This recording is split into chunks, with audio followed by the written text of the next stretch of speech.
नमस्कार। हमारे सजीव फोन इन कार्यक्रम नमस्कार एमपी में आप सभी का स्वागत है, वंदन है, अभिनंदन है। आज आप पूरा 1 घंटे यानी 12 से लेकर 1 बजे तक पूर्वा त्रिवेदी के साथ रहने वाले हैं। साथ ही होंगे हमारे विषय विशेषज्ञ जिनको आप फ़ोन करके अपने सवालों के जवाब भी प्राप्त कर सकते हैं। विचार भी होगा, इतिहास भी होगा, साथ में होगा थोड़ा सा मनोरंजन भी। जी हाँ, तो हम शुरू करते हैं हमारा सजीव फोन इन कार्यक्रम नमस्कार एमपी। तो आपका दिन शुभ हो, मंगलमय हो। इन्हीं शुभकामनाओं के साथ सबसे पहले हम आते हैं आज के पंचांग पर। तो आपको बताते हैं कि आज है 31 जुलाई 2023 यानी विक्रम संवत का 2080।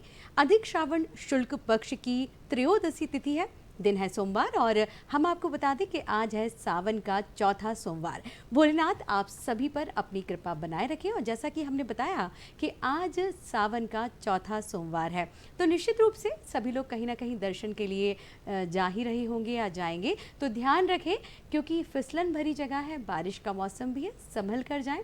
सीट बेल्ट का उपयोग भी करें और हेलमेट भी ज़रूर लगाएं। और आइए अब बढ़ते हैं हमारे आज के विचार की तरफ। जी हाँ, तो आज का जो विचार है हम आपको बताते हैं कि स्वामी विवेकानंद जी कहते थे कि जैसा तुम सोचोगे वैसा ही बन जाओगे। खुद को निर्बल मानोगे तो निर्बल बनोगे और सबल मानोगे तो सबल बनोगे। जी हाँ, हमारी सोच से ही हमारे व्यक्तित्व का निर्माण होता है। जैसा हम सोचते हैं वैसा ही हम बनते हैं। मुझे चंद लाइनें याद आ रही हैं। न पूछो कि मेरी मंजिल कहाँ है, ना पूछो कि मेरी मंजिल कहाँ है, अभी तो सफ़र का इरादा है। ना हारूंगा हौसला उम्र भर, ये मैंने किसी से नहीं बल्कि मेरा खुद से वादा है। जी हाँ, बिल्कुल। तो अब हम बढ़ते हैं हमारे इतिहास के पन्नों की तरफ। जानते हैं कि आज 31 जुलाई का दिन हमारे लिए क्यों खास है और क्यों खास था। चलते हैं इतिहास की तरफ। तो सबसे पहले हम आपको बताना चाहेंगे कि 31 जुलाई 1880 को प्रसिद्ध हिंदी कहानीकार और उपन्यासकार लेखक मुंशी प्रेमचंद का जन्म हुआ था। आप हिंदी और उर्दू के सर्वाधिक लोकप्रिय उपन्यासकार, कहानीकार एवं विचारक थे। गोदान, ईदगाह, कफन, बड़े घर की बेटी इत्यादि आपकी बहुत ही प्रसिद्ध रचनाएं हैं। आज के ही दिन सन 1924 में मद्रास प्रेसिडेंसी क्लब ने रेडियो प्रसारण आयोजित करने का बीड़ा उठाया था। और आपको बता दें कि आज के ही दिन 1933 में आज के दिन महात्मा गांधी ने साबरमती आश्रम छोड़ा था। वहीं सन 1940 में महान स्वतंत्रता सेनानी उधम सिंह को हमने खो दिया था।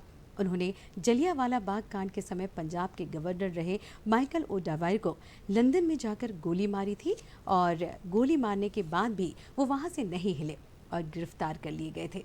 और आज के ही दिन 31 जुलाई 1940 को हत्या का दोषी ठहराते हुए उन्हें फांसी की सज़ा दे दी गई थी। भारत माँ के ऐसे महान क्रांतिकारी को हम शत शत नमन करते हैं। शहीदों की चिताओं पर लगेंगे हर बरस मेले, वतन पर मरने वालों का यही बाकी निशान होगा। और पढ़ते हैं आगे। सन 1980 31 जुलाई के दिन ही आज ही के दिन हमने हिंदी फिल्मों के महान प्लेबैक सिंगर यानी पार्श्व गायक मोहम्मद रफ़ी को खो दिया था। एक ऐसी आवाज़ जो सदियों दर सदियाँ हमारे कानों में गूंजती रहेंगी। जी हाँ, मोहम्मद रफ़ी एक ऐसा नाम, उनका गाना तो आपको याद ही होगा, तुम मुझे यूँ भुला ना पाओगे, जब कभी भी सुनोगे गीत मेरे, संग संग तुम भी गुनगुनाओगे। जी हाँ, बिल्कुल। उनके गीत और उनकी आवाज़ रहती दुनिया तक हमारे कानों में यूं ही गूंजती रहेगी। तो अब हम बढ़ते हैं हमारे कार्यक्रम की तरफ और आपको बताते हैं सबसे पहले तो हमारा फ़ोन नंबर जो है आप नोट कर लीजिए। हमारा सजीव फ़ोन इन कार्यक्रम है। हमारा फ़ोन नंबर है 0755, ये हमारा एसटीडी कोड है। हमारा नंबर है 2660049। जी हाँ, नोट कीजिए 2660049। हमारा टोल फ्री नंबर भी आप नोट कर लीजिए 1800-233-0049। इस नंबर पर आप बात करके हमारे जो एक्सपर्ट हैं उनसे सवाल पूछ सकते हैं, अपने प्रश्नों के जवाब आप पा सकते हैं। तो चलिए अब हम आगे बढ़ते हैं हमारे कार्यक्रम में और आपको बताते हैं कि आज हमने हमारे इस स्टूडियो में आमंत्रित किया है Indian institute information and technology यानी IIT के निदेशक एवं शिक्षाविद डॉक्टर आशुतोष सिंह जी को। बहुत बहुत स्वागत, अभिनंदन आपका हमारे इस कार्यक्रम में आशुतोष जी। साथ ही हमने अपने स्टूडियो में आमंत्रित किया है लोक गायिका जो बहुत ही मधुर गाती हैं, कविता शर्मा जी को। कविता जी, बहुत बहुत स्वागत है आपका हमारे इस कार्यक्रम नमस्कार एमपी में, और बहुत बहुत अभिनंदन है। तो आज जैसा कि हम जानते हैं, हमारे दर्शक जानते हैं कि सावन सोमवार का दिन है और चौथा सोमवार है, और अगर हम अपने कार्यक्रम की शुरुआत भजन और महादेव को याद करने के साथ करें तो कैसा रहेगा कविता जी? बिल्कुल। तो दर्शकों, सबसे पहले जो है हम शुरुआत करते हैं भजन से, और कविता जी की मधुर आवाज में सुनते हैं एक प्यारा सा भजन। गौरा सासी बता, गौरा सासी बताओ, कैसे के करवाले भोला से ब्याह। गौरा सासी बता, गौरा सासी बताओ, कैसे के करवाले भोला से ब्याह। पानी की चिंता तुम्हें नैया बहन, पानी की चिंता तुम्हें नैया बहन। भोले के मूड़े पे लगी पाइपलाइन, चाहे कितना बगराओ, चाहे कितना बगराओ, कैसे के करवाले भोला से ब्याह। गौरा सासी बताओ, गौरा सासी बताओ, कैसे के करवाले भोला से ब्याह। कविता जी वाह, क्या बात है, बहुत ही शानदार। और मतलब कहते हैं ना कि जब शुरुआत अच्छी हो तो अंत तो भला होता ही है। हमारे कार्यक्रम की इतनी अच्छी शुरुआत हुई है। तो आशुतोष जी, एक बार पुनः हम आपका स्वागत करते हैं हमारे कार्यक्रम में। और जैसा कि हमारा आज का विषय है नई शिक्षा नीति में उच्च शिक्षा की महत्ता। जी हाँ दर्शकों, हमारा आज का विषय यही है, नई शिक्षा नीति में उच्च शिक्षा की महत्ता। तो आशुतोष जी, सबसे पहले हम आपसे जानना चाहेंगे कि शिक्षा नीति में परिवर्तन के अंतर्गत उच्च शिक्षा नीति में क्या बदलाव आया है और ये क्या है बेसिकली? जो अपनी नई शिक्षा नीति जो 2020 में आई है, उसको क्या क्या उस शिक्षा नीति में नया है उसको समझने से पहले थोड़ा सा एक इतिहास में जाना पड़ेगा कि भारत में सबसे पहली शिक्षा नीति कब आई थी। जब अपना देश आज़ाद हुआ 1947 में, उसके बाद सबसे पहली शिक्षा नीति 1968 में, लगभग 21 साल के बाद शिक्षा नीति आई थी। और अब जो भी कहें, इस देश का दुर्भाग्य कहें या जो भी हुआ, जो कारण रहा, उन कारणों पे मैं नहीं जाना चाहता हूँ। लगभग 2 दशक तक हमारे देश के पास कोई शिक्षा नीति नहीं थी, और दुर्भाग्य से हम 47 के बाद, जैसे कि हमने संविधान आज़ादी से पहले बनाना शुरू कर दिया था, क्योंकि लगता था कि अब आज़ादी मिलने वाली है, उसी तरह से हमको शिक्षा नीति क्या होनी चाहिए उस समय सोचना शुरू कर देना चाहिए था, और ऐसा नहीं हुआ। 21 साल के बाद जब भारत को पहली शिक्षा नीति मिली इंदिरा गांधी जी के समय में, उसके बाद फिर दूसरी शिक्षा नीति 1986 में आई, जिसको थोड़ा बहुत मॉडिफिकेशन किया गया नरसिम्हा राव जी की सरकार के द्वारा 1992 में। और अभी 34 साल के बाद, 34 साल के बाद लगभग 3.5 दशक के बाद ये नई शिक्षा नीति भारत में 2020 में आई है। अब थोड़ा सा ये शिक्षा नीति कैसे बनी, उसमें लगभग ये 2014 में जब नई सरकार आई तो 2015 में, जुलाई 2015 में एक कमेटी फॉर्म की गई थी। उसमें former cabinet secretary TSR Subramaniam के नेतृत्व में, और उस कमेटी ने एक जून 2017 में लगभग 250 पेज की रिपोर्ट दी थी। 250 पेज की रिपोर्ट दी थी। और बाद में उस रिपोर्ट देने के बाद, उसी बीच जब ये काम चल रहा था तो सुब्रमण्यम स्वामी नहीं रहे। उसके बाद ये फार्मर इसरो चीफ के कस्तूरी रंगन जी ने इसको पूर्ण रूप से, इनके नेतृत्व में जो कमेटी बनी, वो जाकर के रिपोर्ट उन्होंने दिया। और बाद में लगभग जब रिपोर्ट बनी तो उस समय 484 पेज थे।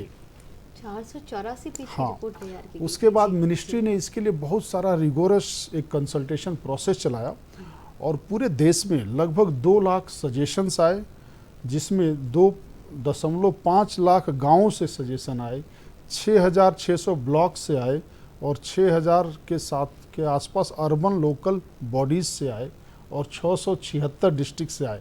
इतने सजेशन आने के बाद 19 जुलाई 2020 को 65 पेज का नई शिक्षा नीति क्या हमारे बात है। देश में आया। बहुत ही बढ़िया, बहुत ही तो बढ़िया। इस जी। शिक्षा नीति को लाने के बाद जो एक लगभग 5 से 6 साल तक एक लंबा काम हुआ, और इस शिक्षा नीति में अगर जो सबसे बड़ा जो अंतर आप कह सकते हैं, इसमें ये शिक्षा नीति एक तरह से इंडिया सेंट्रिक शिक्षा नीति, जी। भारत की संस्कृति पर आधारित शिक्षा नीति हो, और जो एक बार बार मन में आता था कि मैकाले की शिक्षा नीति को हटाना चाहिए, और उसका एक प्रतिबिंब आप कह सकते हैं कि ये शिक्षा नीति इंडियन सेंट्रिक शिक्षा नीति है, और इसमें विद्यार्थियों को बहुत ज़्यादा फ्लेक्सिबिलिटी दी गई है। अच्छा अच्छा जी। फ्लेक्सिबिलिटी का मतलब ये है कि आज जैसे कि अगर 2 विषय एक साथ पढ़ना चाहे कोई व्यक्ति, एक उदाहरण मैं देना चाहता हूँ, तो वो दो विषय जो एक बिल्कुल ही विपरीत हैं अपने स्वभाव में, कोई कंप्यूटर का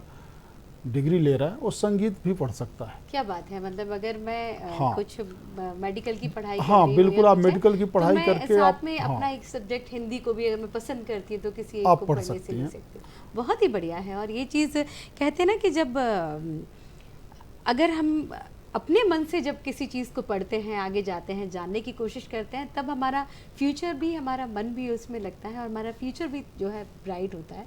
और बहुत ही अच्छा और नियम है इसमें थोड़ा सा एक चीज़ जी। और मैं जोड़ना चाहूँगा। अगर कभी कुछ साल पहले, लगभग ये 14वीं शताब्दी की बात है, जी, उस जी। समय एक चाइनीज़ फिलोसोफर आए थे, और उन्होंने अपने देश जाकर के चेंगडू में एक म्यूजियम है, वहाँ पे लिखा है उन्होंने कि जब वो नालंदा विश्वविद्यालय में पढ़ते थे तो उस समय उन्होंने लॉजिक पढ़ी थी और बुद्धिज़्म पढ़ी थी। अब आप सोचिए, उतने साल पहले भी इंटरडिसिप्लिनरी सही एजुकेशन बात होते है। थी। बिल्कुल बिल्कुल। मतलब आज ये लगता है कि कंप्यूटर के साथ हम संगीत कैसे पढ़ सकते हैं, लेकिन उतने साल पहले भारत में जो बुद्धिज़्म, जो धर्म से आधारित शिक्षा थी, और लॉजिक, जिस लॉजिक के ऊपर कंप्यूटर था, इस तरह की शिक्षा की व्यवस्था थी अपने यहाँ। उसको ये मतलब, पुनर्जीवित करने जी, की बिल्कुल, मतलब भारत ने हमको ये कला भी पहले से प्राचीन उसमें हमको सिखाई है कि हम इस तरह से ज्ञान भी अर्जित कर सकते हैं, दो दो विषय को लेकर, और दो दिशा में भी हम सोच सकते हैं बहुत अच्छे से। जी। और अभी जो इस शिक्षा नीति में जो सरकार के तरफ से जो प्रयास है, जी। ये पूरा प्रयास ये है कि हम 2030 तक इस जो हमारे लक्ष्य हैं पूरे, एक एक करके हम लोग लक्ष्य के बारे में बात करेंगे, क्या क्या जी। इसमें मूल हैं, हम लोग इसको 2030 तक पाने का प्रयास करेंगे।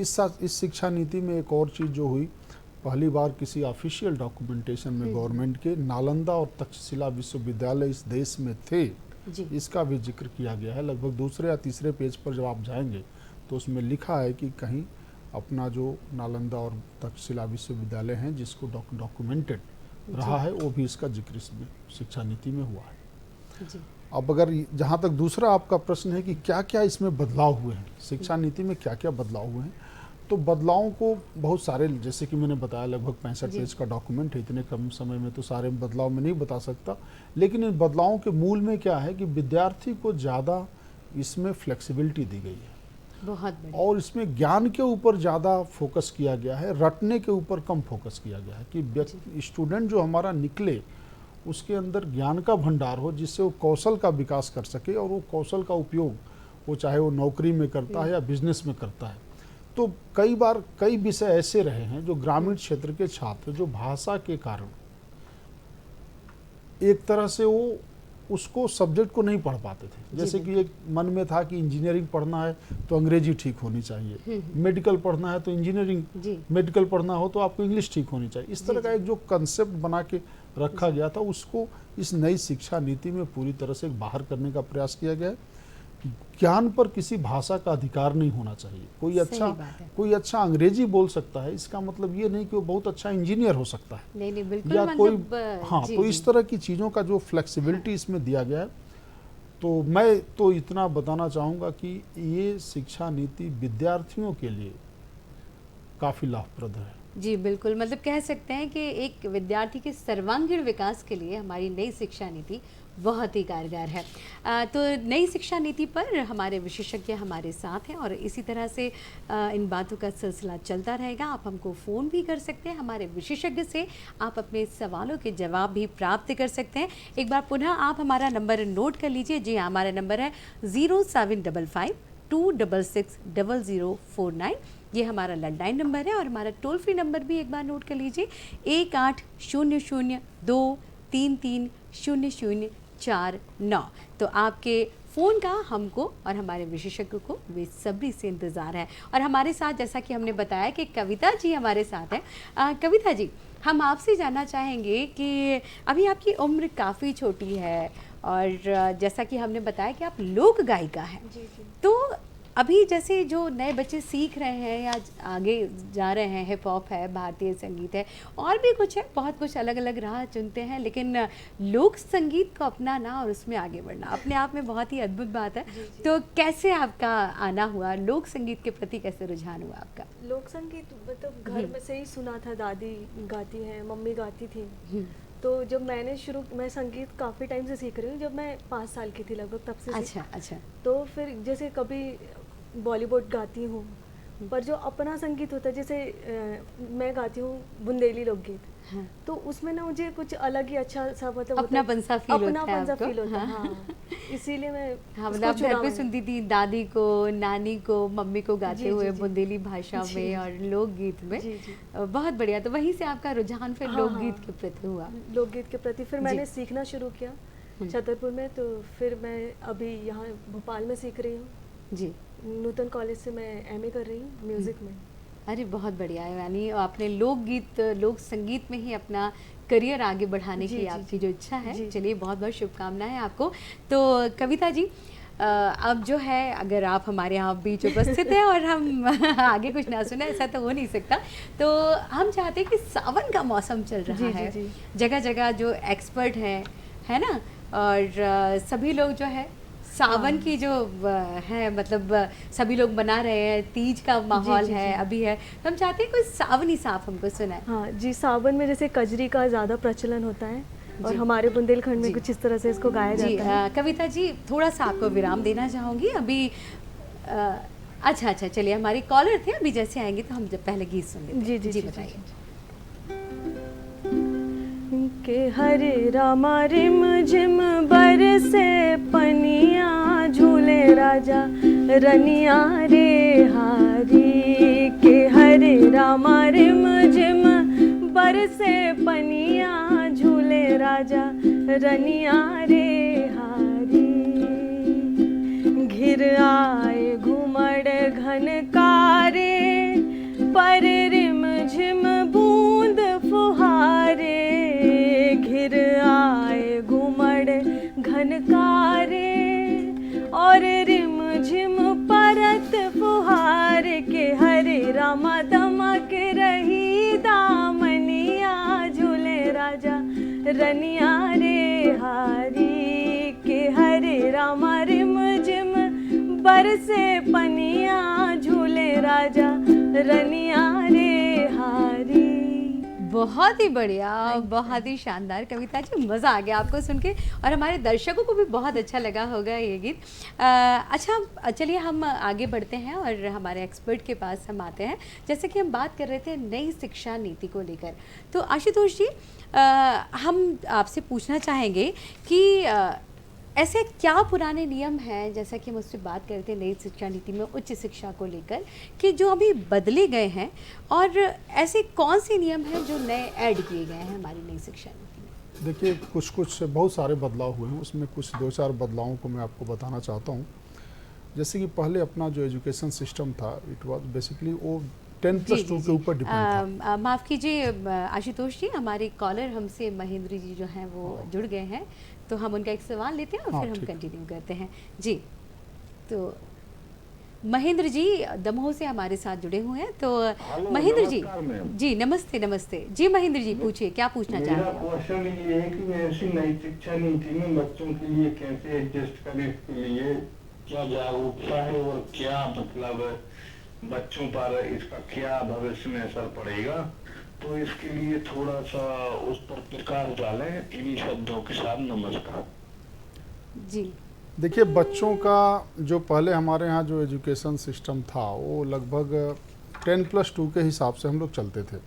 मतलब कक्षा 1 से शुरू करते थे, 10 तक पढ़ते थे, जिसको कहीं मैट्रिक और वो बोलते थे, उसके बाद +2 करते थे। जी अब 10th के बाद क्या होता था कि बच्चे का दिशा वहीं पे तय हो जाता था कि तुमको मेडिकल में जाना है, कि साइंस में जाना है, कि कॉमर्स में जाना है, कि किधर जाना है।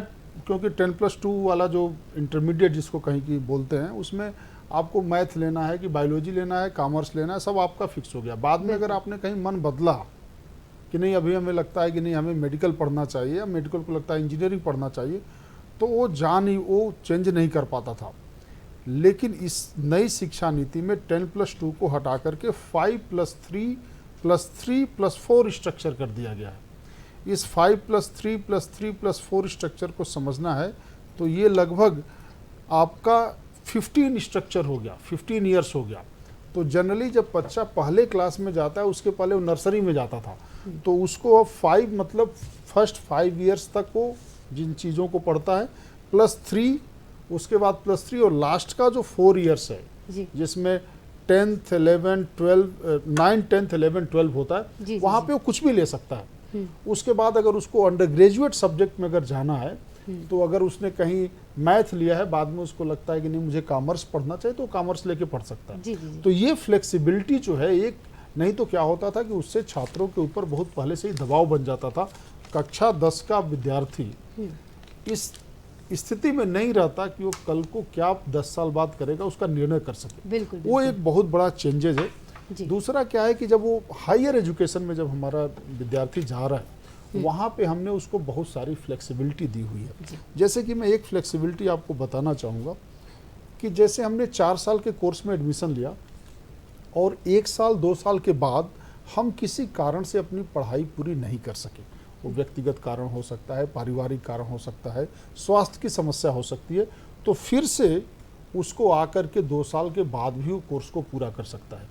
अगर वो 2 साल के बाद नहीं कर पाया तो उसको डिप्लोमा की, जैसे इंजीनियरिंग का 4 साल का कोर्स है, अगर उसने 2 साल पढ़ाई कर ली तो उसको हम डिप्लोमा की डिग्री देने का प्रावधान है। अच्छा। अगर 1 साल उसने पढ़ाई कर ली तो सर्टिफिकेट लेके चला जाएगा, अगर 4 साल पढ़ाई कर ली तो उसका पूरा कोर्स स्ट्रक्चर लेके चला जाएगा। तो ऐसे जो बहुत सारे जो ड्रॉप आउट होते थे स्टूडेंट, जो किसी कारण से पढ़ाई करने के बाद 2 साल 3 साल पढ़े लेकिन उसके हाथ में कोई डिग्री नहीं होती थी, वो बता नहीं पाता था कि मैंने इतने साल तक क्या किया है। जी। ये एक फ्लेक्सिबिलिटी है। तो इसके लिए एक एकेडमिक क्रेडिट बैंक टाइप का सिस्टम बनाया गया है, जिसमें जितना आप सब्जेक्ट आपने पढ़ लिया है, जी। आपके अकाउंट में जमा हो गया, आपका एक एकेडमिक क्रेडिट हो गया। और इस जो व्यवस्था है, इसको हम कहते हैं multiple exit. Multiple exit means आप 4 साल के कोर्स में, ऐसा नहीं कि चौथे साल ही आपकी एग्जिट होगी, पहले साल एग्जिट हुई तो आप, हो सकता है यूनिवर्सिटी के ऊपर डिपेंड करता है, जी। आप सर्टिफिकेट कोर्स ले लेंगे। 2 साल बाद एग्जिट हुई तो आपको डिप्लोमा मिल जाएगा। 4 साल के बाद एग्जिट हुई तो आपको डिग्री मिल जाएगी। इसी तरह से मल्टीपल एंट्री भी है। जी। मतलब अगर आपने कहीं डिप्लोमा किया है, आपको डिग्री करना है, तो आपके लिए जो डिग्री का कोर्स है वो कम समय के लिए हो जाएगा। बिल्कुल। तो ये बहुत बड़ी फ्लेक्सिबिलिटी है विद्यार्थियों के लिए। दूसरे, आप कोई भी विषय आप चुन सकते हैं। कॉमर्स का व्यक्ति अगर लगता है कि हमें कंप्यूटर भी पढ़ना चाहिए, वो पढ़ सकता है। उसके बाद जो ड्यूल डिग्री के प्रोग्राम है, तो बेसिकली ये पूरा नई शिक्षा नीति को बनाते समय इस बात का पूरी तरह से ध्यान रखा गया है कि जो हमारे विद्यार्थी हैं उनको ज़्यादा से ज़्यादा फ़ायदा हो सके। जी, बहुत बढ़िया। और हमें लग रहा है महेंद्र जी, आप इस जवाब से संतुष्ट हुए होंगे, हमारे एक्सपर्ट ने जो अभी जवाब बताए हैं।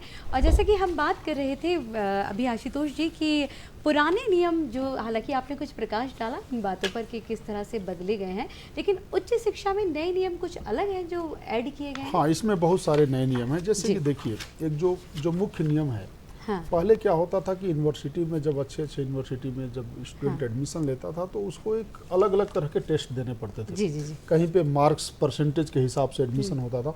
जैसे कि अगर हम एग्जाम्पल लेते हैं दिल्ली यूनिवर्सिटीज़ के बहुत सारे कॉलेजेस थे, जैसे कि मिरिंडा हाउस है, वहाँ पे परसेंट पे एडमिशन होते थे।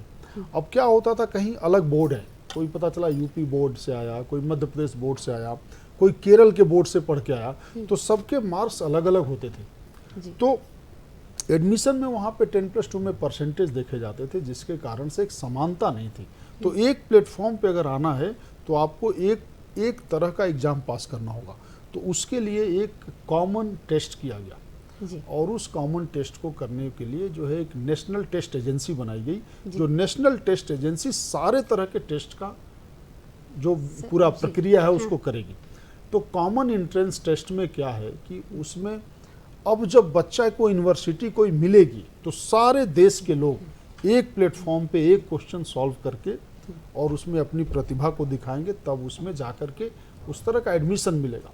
तो ये एक बहुत बड़ा ये चेंजेस है। दूसरा एक जो बीएड की डिग्री होती थी, जैसे कि बीएड में हमारे जो टीचर्स बैचलर करके और बीएड करते थे, बीएड कर लेते तो थे। क्या जी। होता है कि जैसे विज्ञान का पढ़ाने का तरीका एजुकेशन में अलग होता है, जो कॉमर्स का पढ़ाने का तरीका अलग होता है, लेकिन जब जैसे हमने बीएससी किया, कोई बीए किया, कोई बीटेक किया, और वो जब बीएड करने जाते थे जी। तो बीएड करते समय उनको एक ही तरह से पढ़ाया जाता था। जी।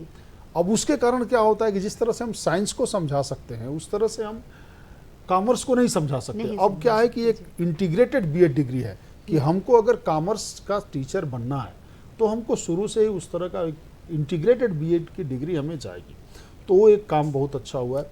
बाकी जो सारे जो जैसे कि एक प्लेटफॉर्म पे आना है, सारे जो अलग अलग बॉडीज़ थी सबको एक जगह लाया गया है। और जो सबसे बड़ा जो मेजर पॉइंट किया गया इसमें जो इन्वेस्टमेंट था गवर्नमेंट से, जी। अब आप सोचिए कि इसको बनाने में और इसको लागू करने में सरकार कितनी गंभीर है। एजुकेशन सेक्टर में 6% ऑफ द जीडीपी गवर्नमेंट का प्लान है कि इसमें हम खर्च करेंगे। इसके पहले ये सिर्फ 1.7% था। और जो हम शिक्षा के लिए जो कंटेंट बना रहे हैं वो कंटेंट बेसिकली आइडिया के ऊपर फोकस है, एप्लीकेशन के ऊपर फोकस है, प्रॉब्लम सॉल्विंग के ऊपर फोकस है। पहले जो हमारे सिलेबस और पाठ्यक्रम ऐसे थे कि वो यादाश्त के ऊपर आधारित थे। बिल्कुल। आपको कोई चीज़ याद है तो आप अच्छा नंबर पा सकते हैं, अच्छा पा लेकिन अब ऐसा नहीं है। जी। अब आप उसको अप्लाई कैसे करते हैं प्रॉब्लम सॉल्विंग के ऊपर। जी। अब जैसे कि मान लीजिए कहीं पे कोई यूनिवर्सिटी में बच्चे पढ़ रहे हैं, उस स्थानीय जगह की कुछ समस्याएं हैं, जी। जैसे कहीं पे बाढ़ आता है। अब बाढ़ से बचाने का एक जो ट्रेनिंग है वो भी देना है, बहुत। वो स्कूली शिक्षा से। कहीं पे ऐसा है कि जो पहाड़ के लोग हैं वहाँ पे पहाड़ की अलग तरह की समस्याएं हैं, उसको कहीं हमने कोर्सेज में नहीं डाले थे। जी। जी। जी। वो अपना माता पिता से सीख लिए जो होता था। तो इस तरह से जो कॉमन नेचुरल प्रॉब्लम्स है वो भी एक सब्जेक्ट का पार्ट होगा। जी। ये भी हम यानी नैतिक चीज़ें, सामाजिक चीज़ों को ही हमारी नई शिक्षा नीति में शामिल किया गया है।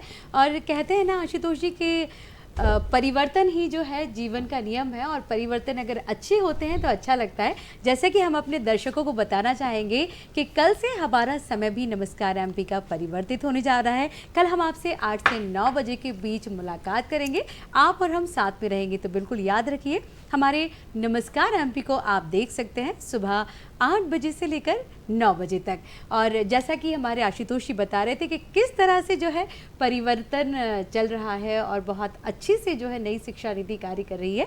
हम आगे बढ़ के आपसे पूछना चाहेंगे, जैसा आपने बताया कि विषय अलग अलग होते हैं, तो ये जो इंजीनियर है, डॉक्टर है, कॉमर्स है, क्या हर सब्जेक्ट के लिए कुछ अलग नियम है सभी के लिए? नहीं, ऐसा नहीं है जी। ये सबके लिए एक नियम है। इसी को करने के लिए यही सब जो अपने यहाँ पुरानी शिक्षा नीति में कुछ जिसको लूप होल कह सकते हैं, अब हायर एजुकेशन में एक HECI करके है, एक common regulatory bodies for entire higher education system के लिए बना है। तो वहाँ पे लगभग जो सारे हमारे डिफरेंट अम्ब्रेला थे, उसको सारे जो घटक थे उसको एक अम्ब्रेला के नीचे लाने का प्रयास किया गया है।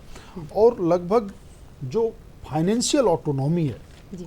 कई बार ऐसा होता है कि फाइनेंशियल ऑटोनॉमी ना होने के कारण कुछ अफिलिएटेड कॉलेजेस होते हैं जो अपने मन का या नहीं कर सकते, तो लगभग 45,000 कॉलेजेस को फाइनेंशियली ऑटोनॉमी दी गई है। अच्छा अच्छा जी। और पूरे जो ई कंटेंट है वो डिफरेंट लैंग्वेजेस में हम दे रहे हैं।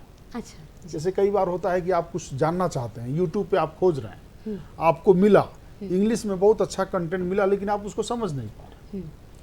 तो अब क्या है कि या तो उसका फिर ट्रांसलेशन उपलब्ध नहीं है, तो उस नाते हमारा ज्ञान किसी भाषा का परिचायक न हो जाए, इसलिए हम ई कंटेंट को इस नई शिक्षा नीति में सारे लैंग्वेज में, it's not only for Hindi, जी।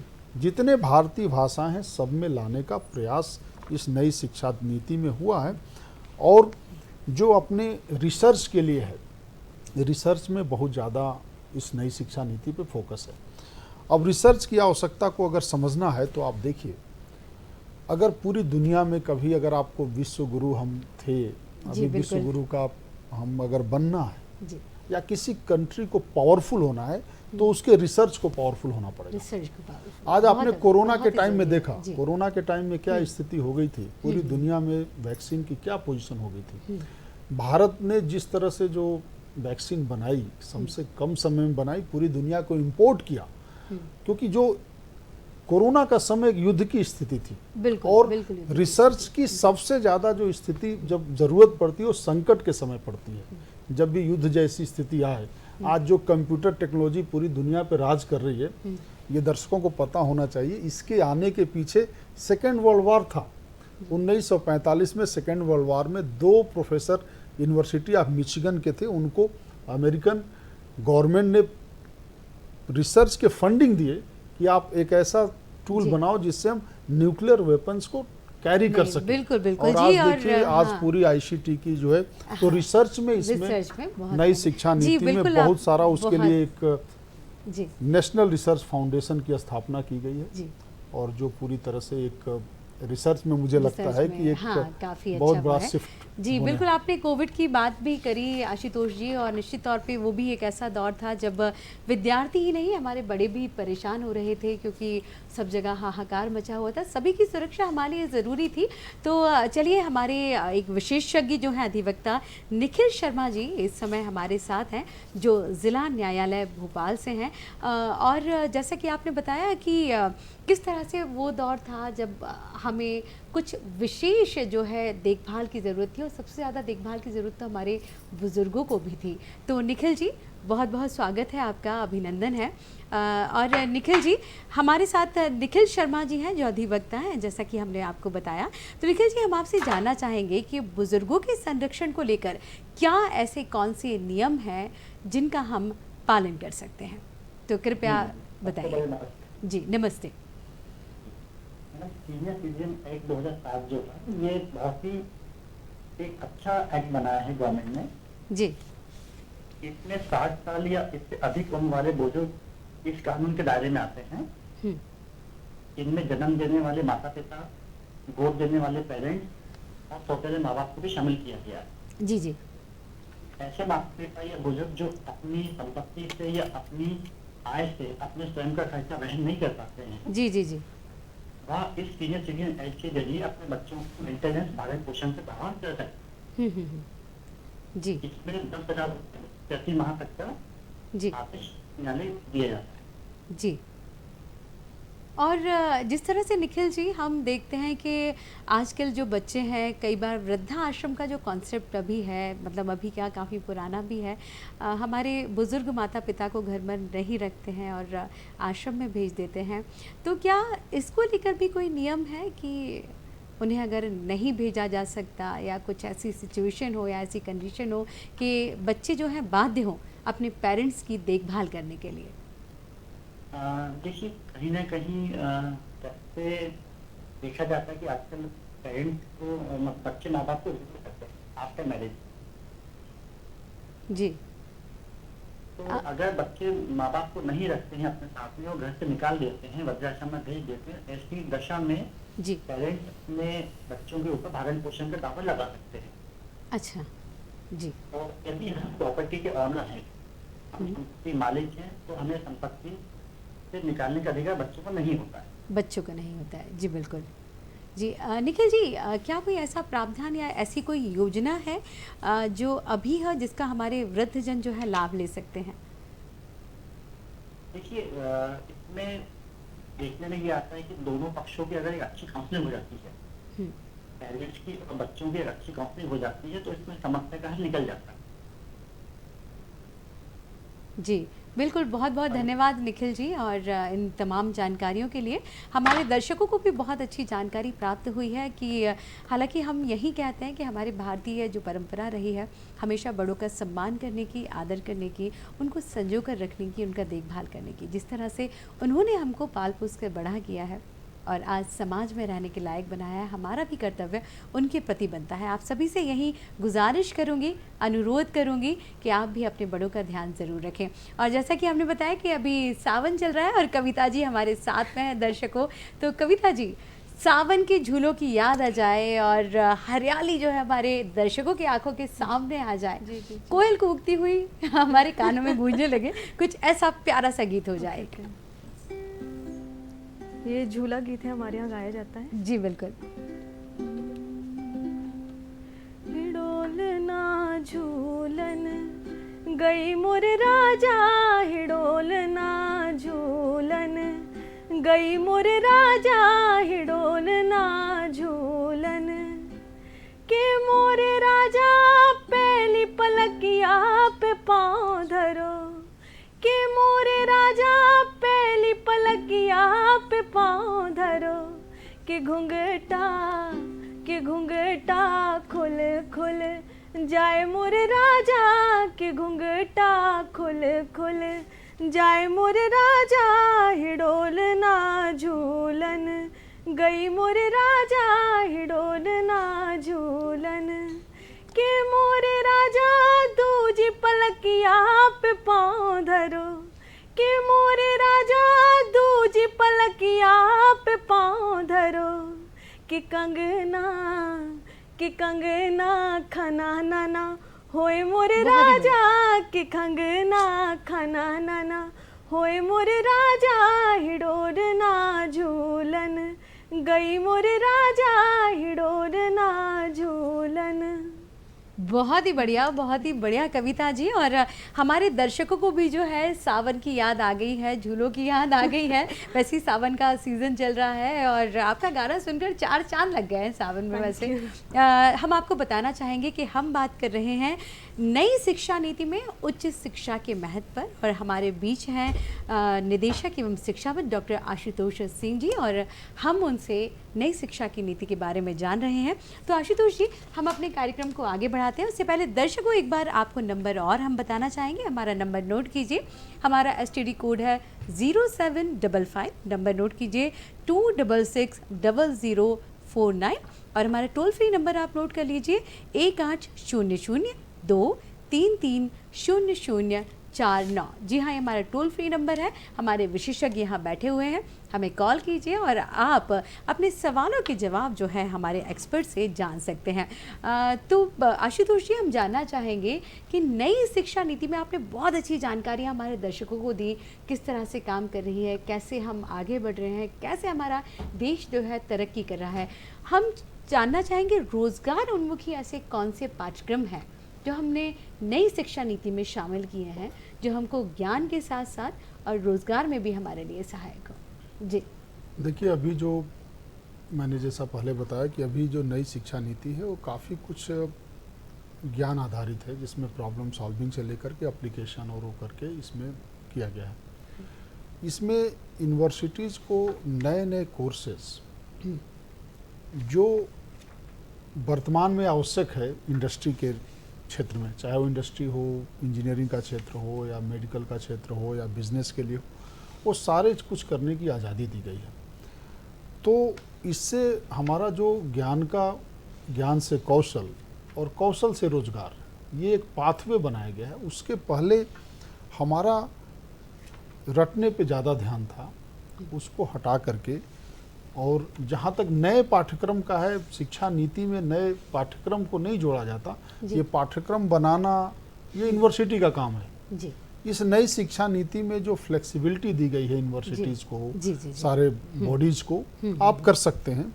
अब उसमें यूनिवर्सिटी का दायित्व है कि जो भी रोजगार के लिए आवश्यक कोर्सेज हैं, जी जी जी, जैसे जिस क्षेत्र के लिए आवश्यक है, जहाँ पे कहीं पे केमिकल ज़्यादा है तो वहाँ पे केमिकल इंजीनियरिंग की ज़रूरत है।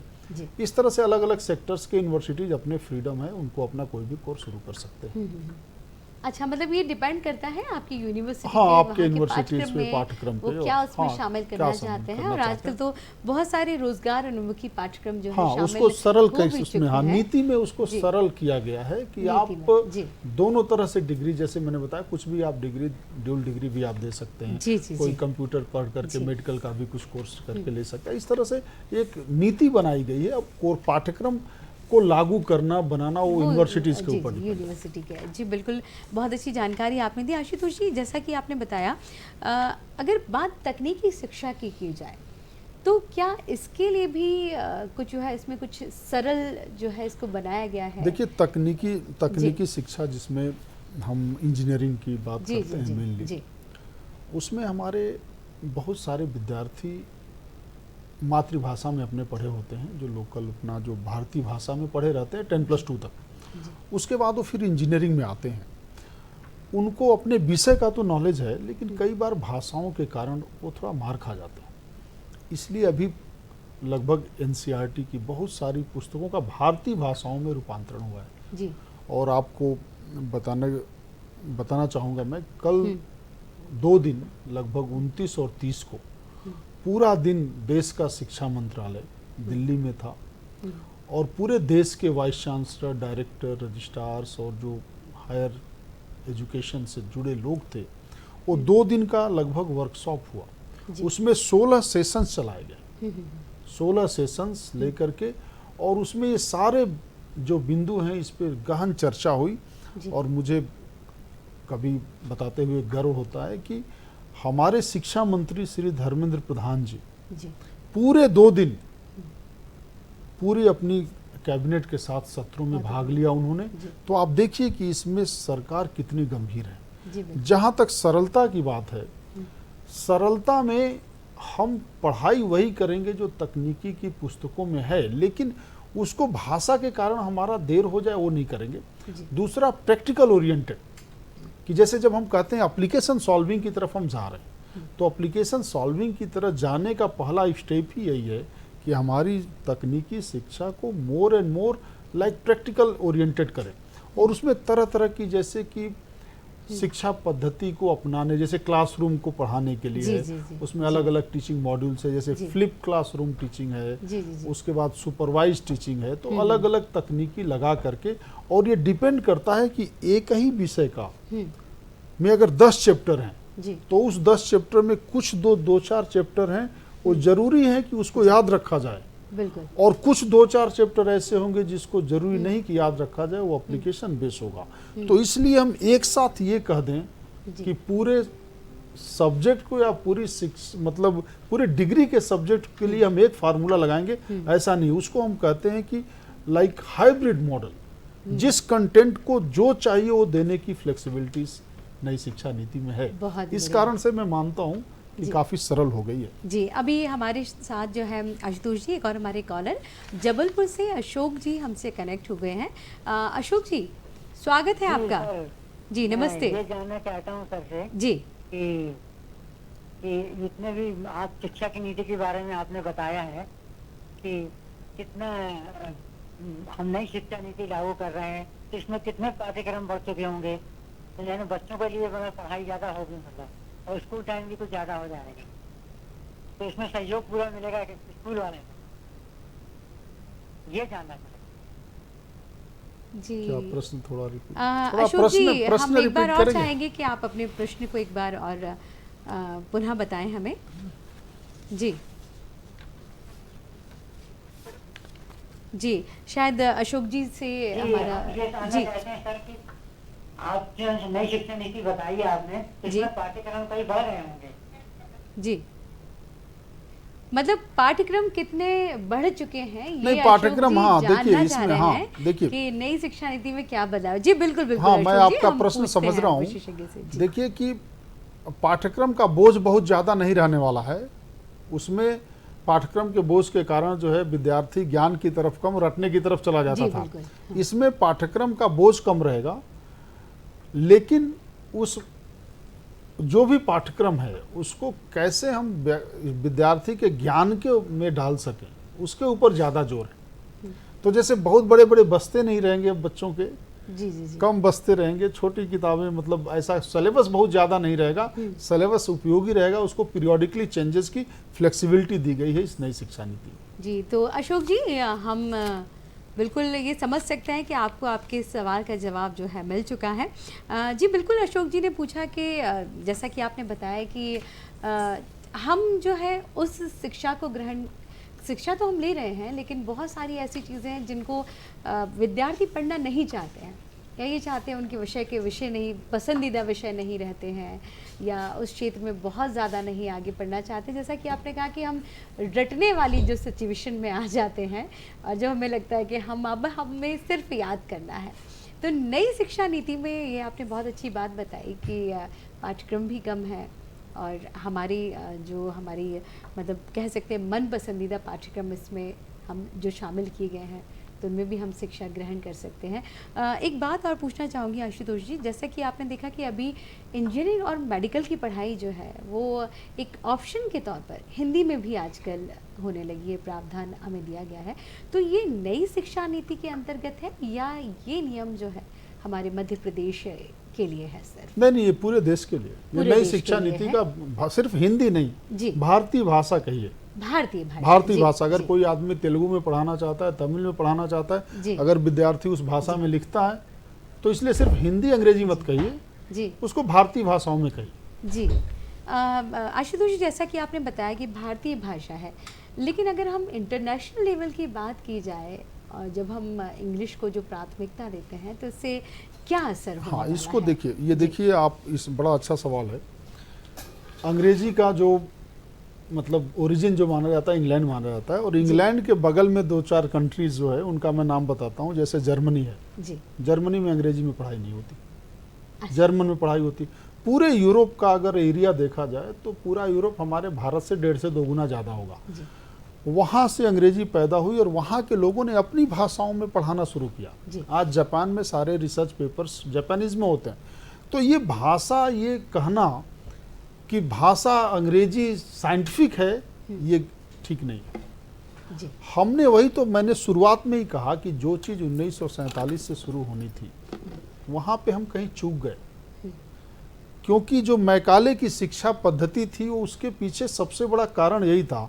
हर विषय को, अब आप बताइए सामाजिक विषय को, जिसमें हमारे समाज के, हमारी संस्कृति के बारे में पढ़ाया जा रहा है, बिल्कुल उसको अंग्रेजी में पढ़ाने का क्या मतलब है? बिल्कुल नहीं है। हम नैतिक मूल्यों से तो नैतिक मूल्यों को भी हमने अंग्रेजी में पढ़ाने का ये सोचा, क्योंकि हमारे मन में कहीं ये था कि हम अंग्रेजी जान जाएंगे तो हम ज़्यादा ज्ञानवान माने जाएंगे, और वो मेंटलिटी को ख़त्म करने का बात है। अभी जैसे कुछ चीज़ें मैं आपको बताता हूँ जो एक बहुत ही होलिस्टिक डेवलपमेंट जिसको बोल सकते हैं।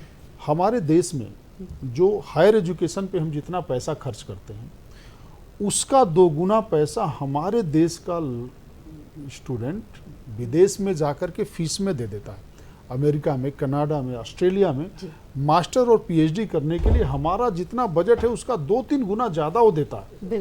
अब उस सब चीज़ को रोकने के लिए इस न्यू एजुकेशन पॉलिसी में best university to set up campus in other countries, अपने यहाँ से जो अच्छी यूनिवर्सिटी, जैसे आईआईटी है, आईआईटी ने अभी आईआईटी मद्रास ने दुबई में कैंपस खोल रही है। उसके पहले 1960s में Singapore government invited our IITs to open a campus in Singapore, but our leaders said that no, we have lot of problems and we have lot of quality, हम नहीं जाते आपके यहाँ।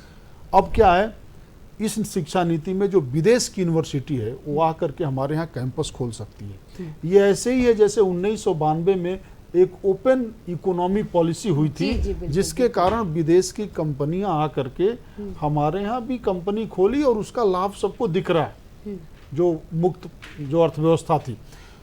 अब विदेश की जो अच्छी यूनिवर्सिटी है वो आकर के जब हमारे यहाँ कैंपस खोलेगी तो उसका फ़ायदा देखिए क्या होने वाला है।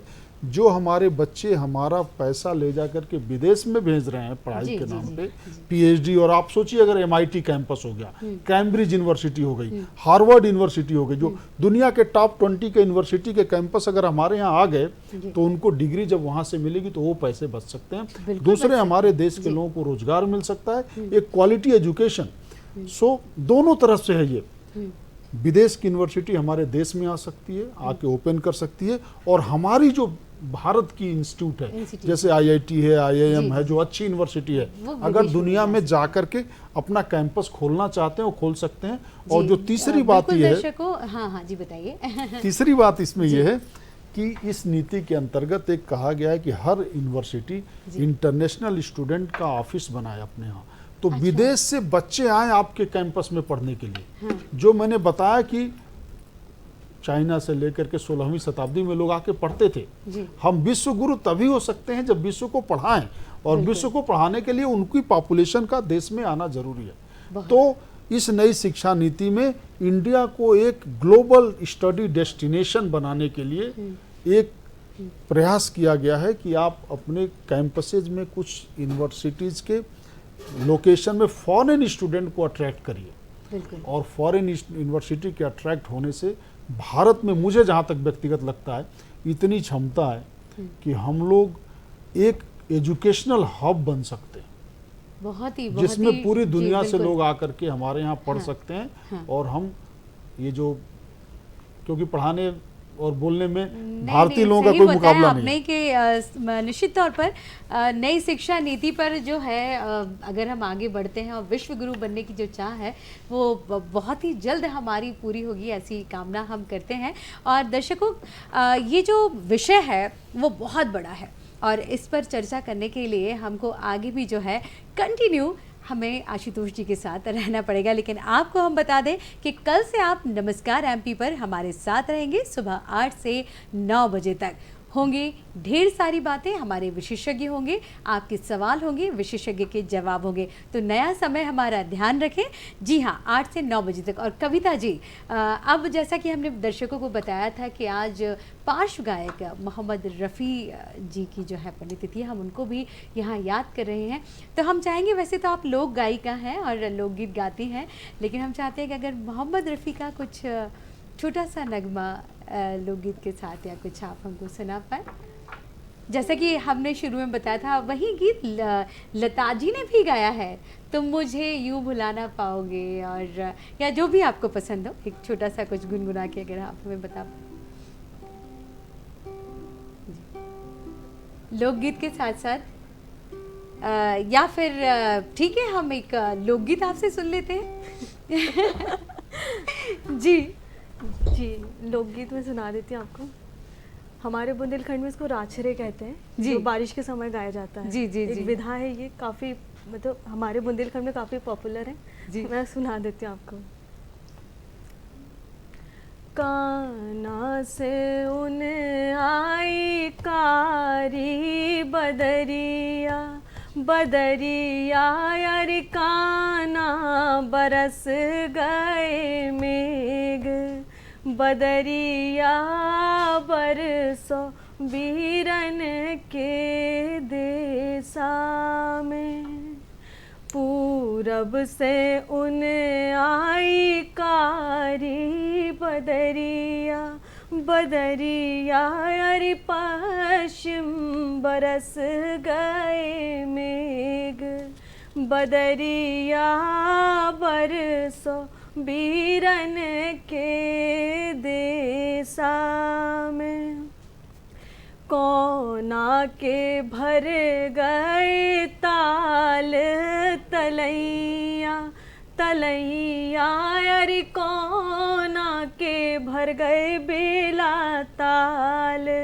बदरिया बरसो वीरन के देसा में, बाबुल के भर गए ताल तलैया, तलैया अरे ससुरा के भर गए बेला ताल, बदरिया बरसो वीरन के देसा में, काना से उन्हें आई कारी बदरिया, बदरिया अरे काना बरस गए मेघ, बदरिया बरसो वीरन के देसा बहुत खूब कविता जी, और बहुत ही शानदार। और बदरा ने भी आपका जो है अनुरोध सुन लिया होगा और निश्चित तौर पर वो ज़रूर बरसेंगे। तो हमारे इस कार्यक्रम नमस्कार एमपी में आने के लिए कविता जी आपका भी बहुत बहुत धन्यवाद। आशुतोष जी आपका भी बहुत बहुत धन्यवाद, आप समय निकाल के हमारे इस कार्यक्रम में आए और इन तमाम जानकारियाँ हमारे दर्शकों को दी। और दर्शकों आप सबको भी बहुत बहुत धन्यवाद, नमस्कार। और देखते रहिए हमारा कार्यक्रम नमस्कार एमपी। कल से नया समय ज़रूर याद रखिए, प्रातः 8 से 9 बजे आपसे फिर होगी मुलाकात, और तब तक के लिए नमस्कार।